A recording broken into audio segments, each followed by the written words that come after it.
Assalamu aleykum, take dosum kayakta жүрөсүң ай, бал челекте эле жүрө берет экенсиң да. Мен өткөндө эле сенден суранбадым эле. Мен ак үйгө жумушка киргизип койчу деп. Түндө тагдыр чечилди. Кыргызстандын келечеги, карачы мынакей.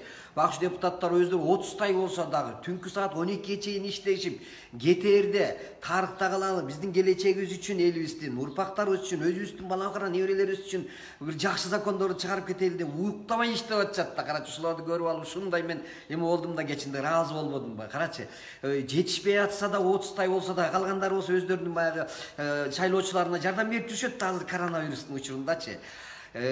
Кандай деген тарых чечилип кетти кечиндечи. Жетишпейт мен окубай дагы элге керекпи болду дешип кнопкаларды басышып мына закондор чыгып кетти. Мен эмнеге кечинде мен кейип атам деген баягыда айтпадым беле. Ак үйдө таанышың барбы? Тиги жана партиянын жетекчилеринин таанышың болсо мени жанагы кнопка басканга ишке киргизип койчу дедим беле кудосум.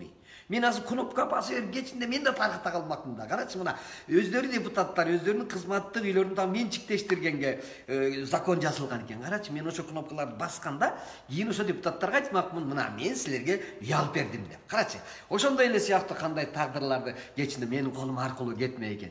Беркилерге окшоп тура калбай мен боюмдагы ылайыктоочу деп бияка жүрүп кетип калмакмын. Шар.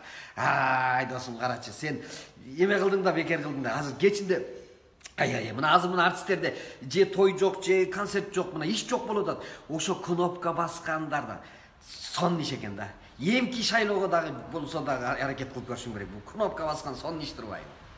Келчи досум, сүйлөшөлү.